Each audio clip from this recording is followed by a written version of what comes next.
तो बच्चों एफएसटी 17 में फिजिकल केमिस्ट्री का जो क्वेश्चंस है डिस्कस करेंगे। यहाँ पे हम देखते हैं क्वेश्चन नंबर 46 में है how many neutrons are in their strontium, है ना। आसान क्वेश्चन है।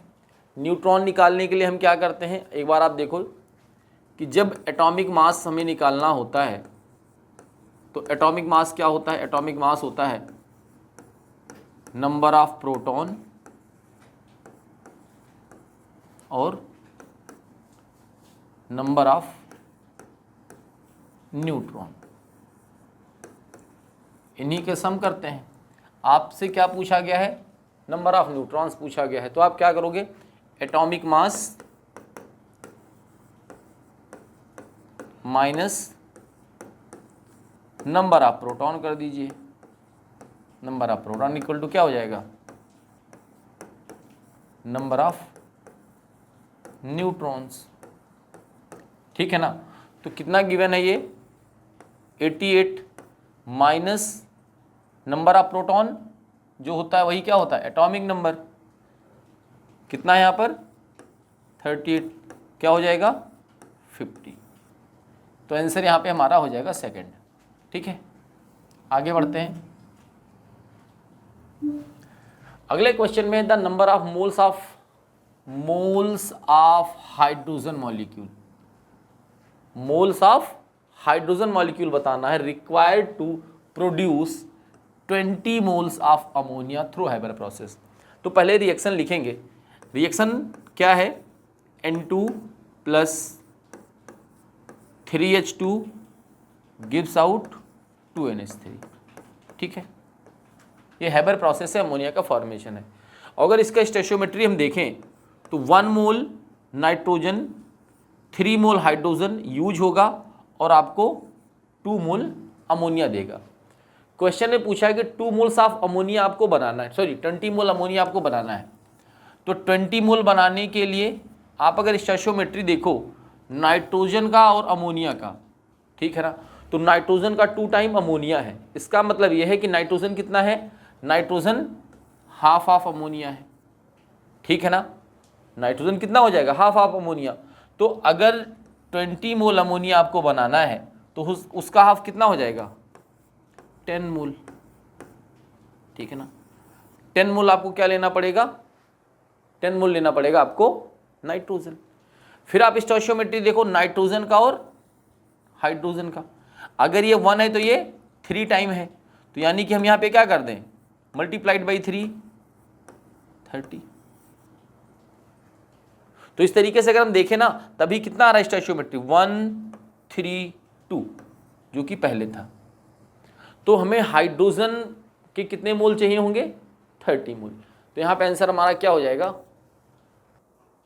तो अगला क्वेश्चन देखते हैं यहाँ पर, consider the following standard electrode potentials and calculate equilibrium constant. यहाँ पर इसके लिए आपको इक्विलिब्रियम कांस्टेंट निकालना है at 25 degree centigrade for indicated disproportionation reaction. ये सिंपल रिएक्शन नहीं है, ये एक डिसप्रपोर्शनेशन रिएक्शन है। डिसप्रपोर्शनेशन रिएक्शन क्या होता है, जिसमें एक ही एलिमेंट का ऑक्सीडेशन हो और उसी एलिमेंट का क्या हो जाए रिडक्शन। तो यहाँ पर इस एलिमेंट का क्या हुआ है रिडक्शन और ये क्या हुआ इसका ऑक्सीडेशन, यानी Mn का रिडक्शन ही हुआ है और Mn का ही ऑक्सीडेशन हुआ है। तो यहाँ पे हम क्या बोलेंगे किस टाइप का रिएक्शन है, ये एक डिसप्रपोर्शनेशन रिएक्शन है। अब इसमें डेटा क्या दिया है, डेटा दिया है Mn+3 से Mn+2, यानी रिडक्शन की वैल्यू यहाँ पे गिवन है, ठीक है ना। यहाँ पे देखो Mn+2 से Mn0, यानी यहाँ पे जो वैल्यू क्या है वो भी रिडक्शन की वैल्यू है। आपको निकालना क्या है, आपको निकालना है इक्विलिब्रियम कांस्टेंट। तो अगर आपको इक्विलिब्रियम कांस्टेंट निकालना है तो आपको क्या चाहिए, एक बात ध्यान से देखिएगा, हमारे पास एक फॉर्मूला है E0 equal to -0.0591 divide by n log K equilibrium. तो के इक्विलिब्रियम के लिए हमें किसकी जरूरत पड़ेगी, E0 की जरूरत पड़ेगी और n की जरूरत पड़ेगी। तो यहाँ पर E0 डायरेक्टली गिवन नहीं है, तो हम सबसे पहले काम करेंगे E0 निकालेंगे, ठीक है ना। तो हम अगर यहाँ पे ध्यान से देखें तो Mn+3 का रिडक्शन हुआ है, Mn+3 का रिडक्शन हुआ है, ये जो वैल्यू है वो SRP वैल्यू है। पहली बात तो हमें ये पता चल गया। दूसरा, यहाँ पे रिएक्शन में डिस्प्रपोर्शनेशन है, तो इसको हम स्प्लिट करेंगे। कैसे स्प्लिट करेंगे? 2 Mn+2 का ऑक्सीडेशन है 2 Mn+3 में, यानी कि 2 Mn+2 किस में कन्वर्ट हुआ है? वो कन्वर्ट हुआ है 2 Mn+3 में, और 2 इलेक्ट्रॉन इसने रिलीज किया है। ठीक, आगे देखते हैं। अब यहीं पे हम काम कर लें, चूंकि हमें E0 निकालना पड़ेगा, ठीक है ना, तो हम यहीं पे E निकाल सकते हैं। लेकिन आपको पता ना, E आप डायरेक्टली निकाल नहीं पाओगे, E आप डायरेक्टली निकाल नहीं पाओगे। तो हमें क्या करना होगा? हमें निकालना होगा G। तो हम यहीं पर डेल्टा G निकाल लेते हैं, ठीक है ना। तो डेल्टा G इक्वल टू क्या होता है? -NFE0, ठीक है ना। तो यहाँ पर अगर हम बात करें तो N की वैल्यू कितनी हो जाएगी? N की वैल्यू हो जाएगी 2F। E0 की वैल्यू हमें चाहिए। अब E0 में हमें अगर ध्यान से देखें तो यहाँ पे हो रहा है ऑक्सीडेशन, और जो वैल्यू है वो क्या है? रिडक्शन का। तो हम यहाँ पे इस वैल्यू को क्या कर सकते हैं? इस वैल्यू को हम अगर माइनस से मल्टीप्लाई कर दें, यानी साइन इन्वर्ट कर दें, तो हमें क्या मिल जाएगा? रिडक्शन से ऑक्सीडेशन पोटेंशियल में कन्वर्ट हो जाएगा। तो E की वैल्यू यहाँ पे हम क्या रखेंगे? -1.51। ये क्या हो जाएगा भाई बोलो? ये हो जाएगा -3.01, ठीक है ना। ये हो जाएगा हमारा फैराडे ओल्ट। ये हमने यहाँ से इसका G निकाल दिया, क्योंकि हमें पता है ना E को हम डायरेक्टली ऐड या सम नहीं कर सकते हैं, तो हमें क्या करना पड़ेगा? G करना पड़ेगा। तो यहीं पे हमने G को सॉल्व कर दिया है ना, ताकि थोड़ा सा कैलकुलेशन आसान हो जाए। आगे देखते हैं। आगे हमारे पास क्या है?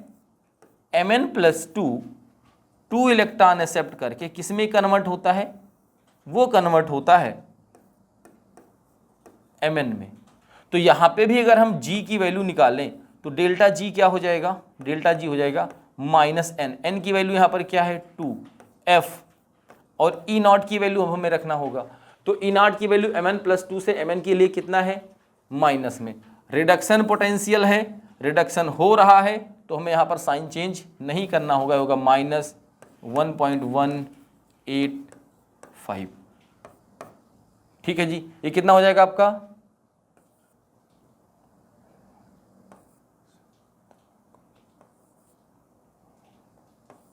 ये आपका हो गया इतना, ठीक, फैराडे वोल्ट। तो अब ये मिला और ये मिला। अब एक बात बताओ, आपको चाहिए ये इक्वेशन, तो ये इक्वेशन आपको कैसे मिलेगा? जब आप इसको और इसको ऐड कर दो, सम कर दो। यानी अगर हम इसको G1 बोल दें, इसको G2 बोल दें, तो G1 और G2 को अगर हम सम कर देंगे तो हमें क्या मिल जाएगा? हमें लेफ्ट साइड में मिल जाएगा 3Mn+2। इलेक्ट्रॉन दोनों साइड से कैंसिल हो जाएंगे। राइट साइड में क्या मिलेगा? 2Mn+3 और फिर Mn। यानी हमें इक्वेशन मिल चुका है।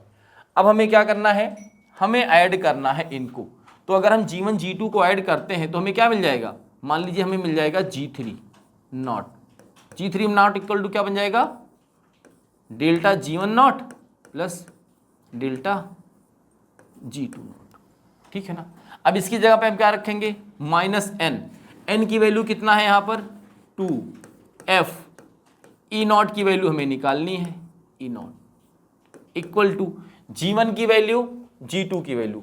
अगर हम एक, अच्छा चलो पूरा रख के काम करते हैं, है ना, बाद में तो कैंसिल होना ही है। -3.01F प्लस अंदर क्या है जी?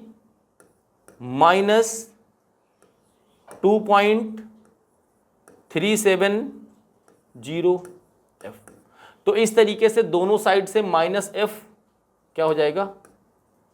कैंसिल हो जाएगा। तो यहां पर आपको E03 की वैल्यू क्या मिलने वाली है? E03 की वैल्यू मिलने वाली है 3.01 प्लस 2.370। N नीचे आ जाएगा 2, ये हो जाएगा। ये क्या मिलेगा आपको? ये मिलेगा 0.83 ये मिल जाएगा डिवाइड बाई 2, ठीक है ना। इसको भी सॉल्व कर लें, ये मिल जाएगा आपको, ठीक है ना, वोल्ट। इतना आपको मिल गया। ये हमारे पास क्या है, ई नॉट की वैल्यू है, ठीक है। अब हम क्या करेंगे, ई नॉट की वैल्यू हमें मिल गया है, अब हम ई नॉट की वैल्यू यहाँ पे रखेंगे और के इक्विलिब्रियम निकालेंगे। तो चलिए निकालते हैं। यहाँ पे क्या हो जाएगा 2.69 equal to 0.0591 divide by n log K equilibrium. तो n यहाँ पर कितना है, n है 2, तो 2.69 मल्टीप्लाइड बाई 2 डिवाइड बाई 0.0591 है ना, लॉग के इक्विलिब्रियम, ठीक है ना। अब इसको अगर हम सॉल्व करते हैं तो हमें कितना मिल जाएगा,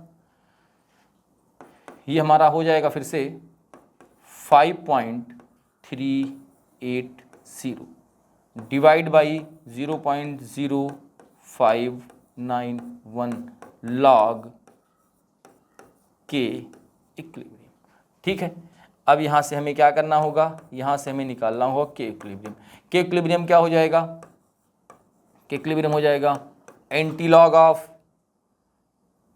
0.0591 सॉरी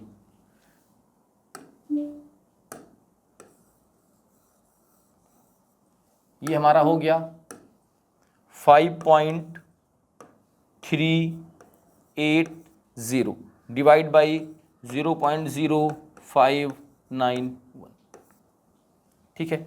ये हमारा आ जाएगा, अगर इसको हम सॉल्व करें तो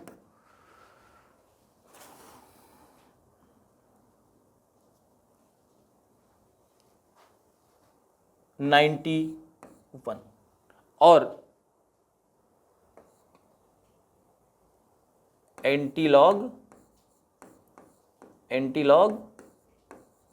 91, और अगर इसको हम सॉल्व करते हैं तो हमें मिलने वाला है आंसर 6.23 इंटू 10⁻91, क्योंकि एंटीलॉग में क्या हो जाएगा, एंटीलॉग जब हम सॉल्व करेंगे तो 10⁻, जो लॉग प्रॉपर्टी कहाँ चली जाएगी, ऊपर चली जाएगी, ठीक है ना। तो ये हमारा आंसर हो जाएगा, ठीक है। आगे बढ़ें,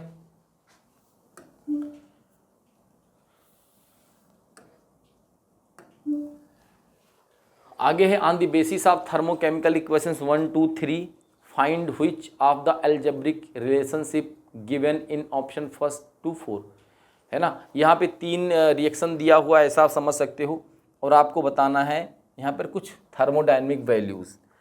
तो अगर आप ऑब्जर्व करो इस इक्वेशन को, तो ग्रेफाइट ऑक्सीजन के साथ रिएक्शन करके CO2 देता है, मतलब क्या है, कंप्लीट कंबशन।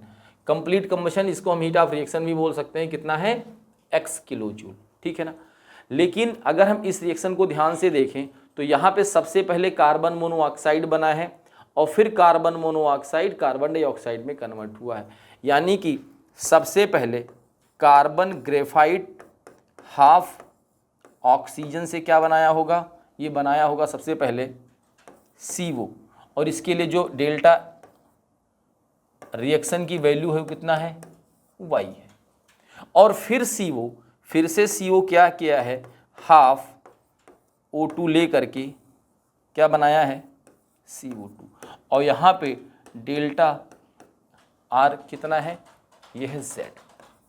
हमें चाहिए क्या, हमें ये वाला इक्वेशन चाहिए, ठीक है ना। तो हम क्या करेंगे, CO कैंसिल हो जाएगा यहाँ पर, ठीक है ना।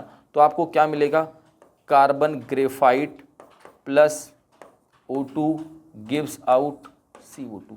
तो यहाँ पर इस दोनों इक्वेशन को हमने ऐड किया है, तो यहाँ पर डेल्टा HR क्या हो जाएगा, Y प्लस Z हो जाएगा, और डेल्टा HR इस रिएक्शन के लिए कितना दिया गया है, X दिया गया है, तो X इक्वल टू क्या हो जाएगा, Y प्लस Z हो जाएगा, ठीक है ना। तो आंसर हमारा यहाँ पर तीसरा हो जाएगा, ठीक है। नेक्स्ट क्वेश्चन देखते हैं। क्वेश्चन नंबर है 56। For the decomposition of the compound represented as, ये एक सॉलिड कंपाउंड है, ये डिकम्पोज हो रहा है, गैस दे रहा है, ठीक है ना। Kp की वैल्यू गिवन है।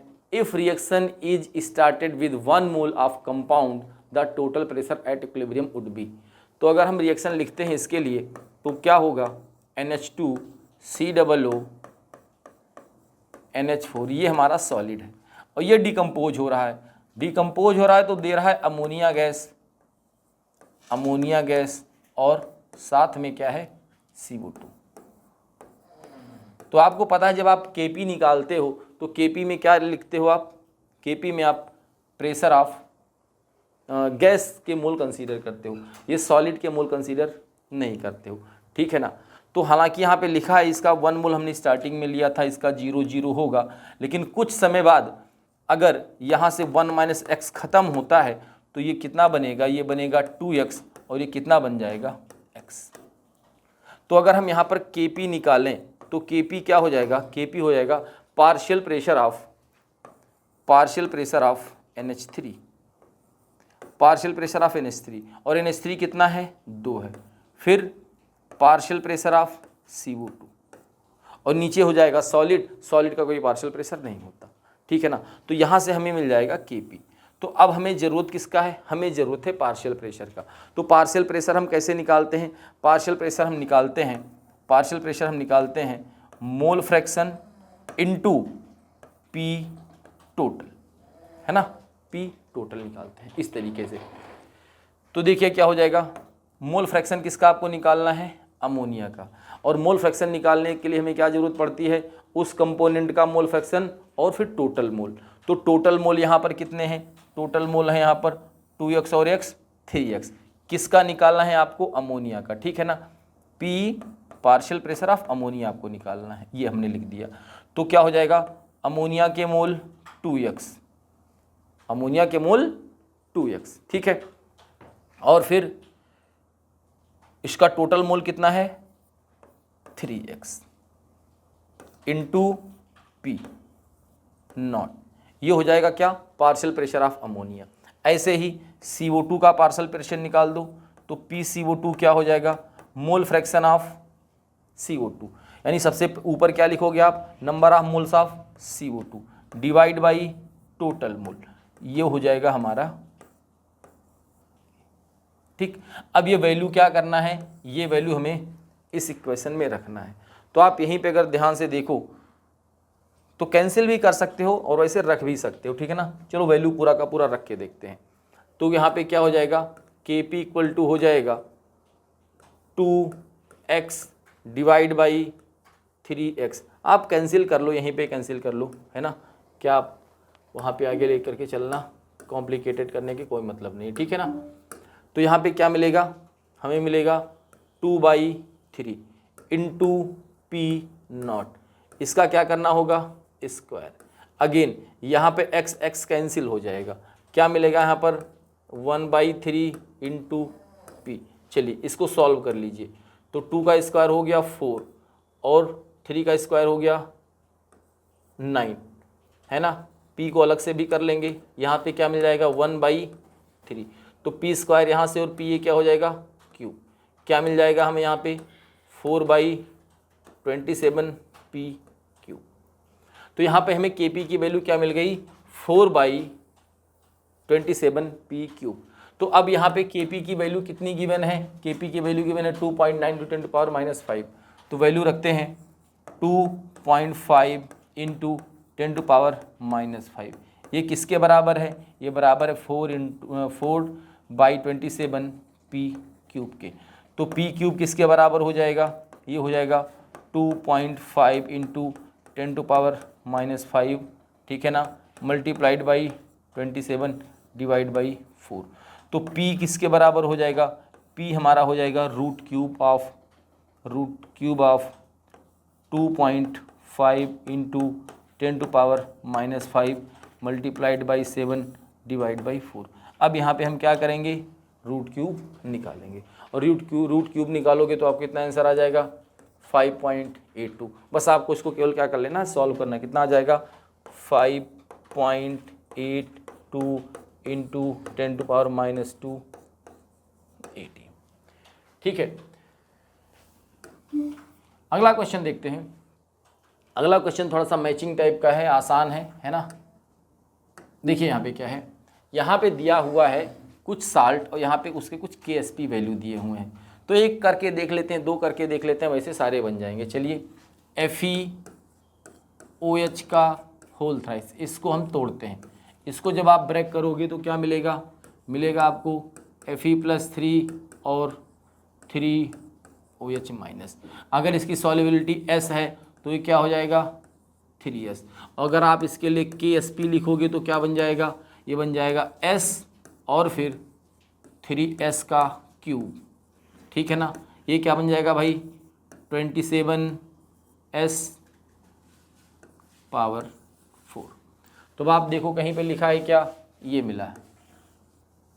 दूसरा मैच कर लो, या जो सिंपल है उसको मैच करवा दूँ। एसिटिक एसिड को तोड़ लेते हैं, ठीक है ना, सिंपल है उसको तोड़ लो। CH3 COOAg, इसको जब आप ब्रेक करोगे तो क्या मिलेगा, मिलेगा CH3 COO minus plus Ag plus.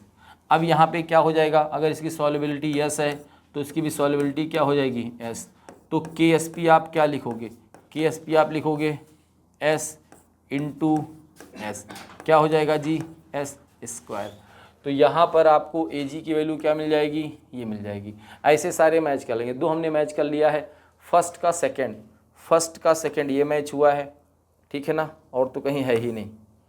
ठीक है ना, आप कंफर्म ही कर सकते हो। C का फर्स्ट है ना, इसका मतलब क्या हो जाएगा, इसका मतलब B का 4 हो जाएगा, B का 4 हो जाएगा और ये हो जाएगा। ठीक है ना, तो आंसर हमारा यहाँ पे क्या हो जाएगा सेकंड। आगे बढ़ें,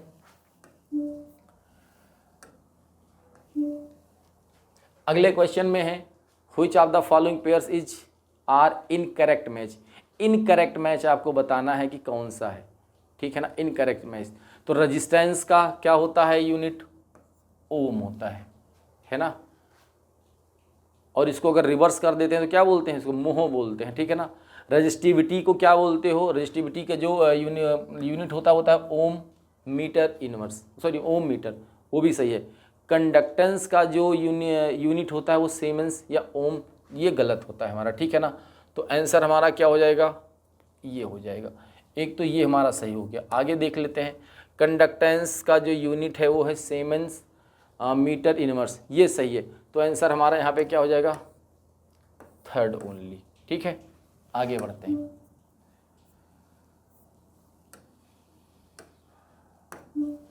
आगे क्या है, the rate of reaction NO+Cl2 gives to NOCl, the given by the rate equation, है ना, रेट इक्वेशन यहाँ पे लिखा हुआ। The value of rate constant can be increased by, rate constant और केवल किस पे डिपेंड करता है, टेम्परेचर पे। ठीक है, आगे बढ़ते हैं। अगले क्वेश्चन में है the role of catalyst is to change gives free energy, enthalpy of reaction, activation energy. अगर एक्टिवेशन बढ़ जाता है तो क्या हो जाएगा, रेट कम हो जाएगा। एक्टिवेशन एनर्जी अगर कम हो गई तो रेट क्या हो जाएगा, फास्ट हो जाएगा। ठीक है ना, तो जो हमारा पॉजिटिव कैटालिस्ट होता है वो क्या करता है, पॉजिटिव कैटालिस्ट एक्टिवेशन एनर्जी को कम कर देता है और रेट ऑफ रिएक्शन को बढ़ा देता है। ठीक है, चलिए आगे बढ़ते हैं। आगे बात करते हैं KMnO4 acts as oxidising agent in acidic medium. अगर हम KMnO4 के एसिडिक मीडियम की बात करें तो KMnO4 एसिडिक मीडियम में कन्वर्ट होता है Mn+2 में, और KMnO4 में यहाँ पर ऑक्सीडेशन स्टेट कितना है 7 है, यानी कि कितने इलेक्ट्रॉन का चेंज हुआ है यहाँ पर 5 इलेक्ट्रॉन का। ठीक है ना, चलिए अब हम आगे बात करते हैं। The number of moles of KMnO4 that will be needed to react with 1 mole of sulphide ions. अब हम बात करें सल्फाइड आयन की, ठीक है ना। अब सल्फाइड आयन है, अब सल्फाइड आयन को क्या करना है, ऑक्सीडाइज करना है, यानी कि इसके इलेक्ट्रॉन को हमें रिलीज करना पड़ेगा, निकालना पड़ेगा, है ना। सल्फाइड आयन किस में कन्वर्ट हो जाएगा, सल्फर में। तो क्या हो जाएगा यहाँ पर 2 इलेक्ट्रॉन। अब आप खुद देखो कि यहाँ पर 5 इलेक्ट्रॉन, यहाँ पर 2 इलेक्ट्रॉन, इसको क्या कर दीजिए 2 से मल्टीप्लाई, इसको क्या कर दीजिए 5 से मल्टीप्लाई, ठीक है ना। तो क्या बन गया, बन गया हमारा यहाँ पर 2Mn+7 सीधे सीधे लिख सकते हैं, ठीक है ना।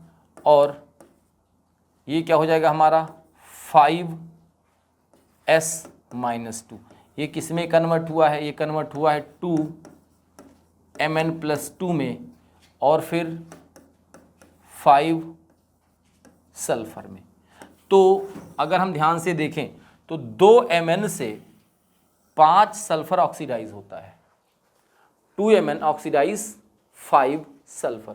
पूछा क्या है यहाँ पर 1 mole of sulphur ion in acidic medium needed to reacts with 1 mole. तो आप इसको रिवर्स कर सकते हो, कैसे 5 मोल सल्फर ऑक्सीडाइज होता है 2 मोल Mn से, है ना, 2 मोल Mn से। तो 1 मोल के लिए क्या हो जाएगा, 1 मोल के लिए हो जाएगा 2/5 Mn+7। तो यहाँ पर कितने मोल Mn+7 की जरूरत है हमें, यहाँ पर Mn+7 की जरूरत है हमें 2/5 मोल, ठीक है। क्या है कि assume that 2 × 10⁻⁻17 joule of light energy is needed to be by the interior of the human eye to see an object, how many photons of yellow light with lambda, इतना लैम्डा दिया हुआ है, are needed to generate this minimum energy. तो आपको पता है कि energy equal to क्या होता है hc/λ, ये 1 मोल के लिए होता है या 1 फोटोन के लिए होता है। यहाँ पर अगर आपके पास n फोटोन है तो आप क्या लिख दोगे n, तो आपको n ही तो कैलकुलेट करना है। तो n इक्वल टू क्या बन जाएगा E λ/hc। अब आपको रखना है इनकी वैल्यू, तो n की वैल्यू क्या हो जाएगी, n इक्वल टू हो जाएगा E की वैल्यू कितनी है 2 × 10⁻⁻17। उसके बाद लैम्डा, लैम्डा यहाँ पे क्या दिया है 5952, यहाँ पे नैनोमीटर में इसको हम क्या करेंगे मीटर में बदल देंगे, ठीक है ना। डिवाइड बाई h, h की वैल्यू कितनी होती है 6.672 × 10⁻⁻34। और फिर c की वैल्यू क्या हो जाएगी हमारी 3 × 10⁸, ठीक है ना। बस हम इसी को सॉल्व कर लेंगे और हमें आंसर आ जाएगा 60, अप्रॉक्स 60 आ जाएगा, तो ये हमारा आंसर बन जाएगा, ठीक है ना। आगे बढ़ते हैं, अगले क्वेश्चन में देखते हैं in which case is the number of molecule of water is maximum. तो हमें सबसे पहले देखना होगा यहाँ पर नंबर ऑफ मॉलिक्यूल्स, या फिर नंबर ऑफ मॉलिक्यूल्स में कन्वर्ट कर लीजिए या फिर मोल में कन्वर्ट कर लीजिए। तो आपको पता है कि 18 ml वाटर जो होता है ना वो बराबर किसके होता है 18 ग्राम के, और 18 ग्राम वाटर का मतलब क्या हो गया 1 मोल, ठीक है ना। तो यहाँ पर है 18 ग्राम और यहाँ पे है 0.18 ग्राम, ये ऑलरेडी कम है। यहाँ पे अगर हम मोल की बात करें तो नंबर ऑफ मोल आप कैसे निकालते हो 10⁻³ डिवाइड बाई 6.022 × 10⁻23। और जैसे इसको करोगे वैसे वैल्यू क्या हो जाएगी, यहाँ भी नेगेटिव मोल में आ जाएगी।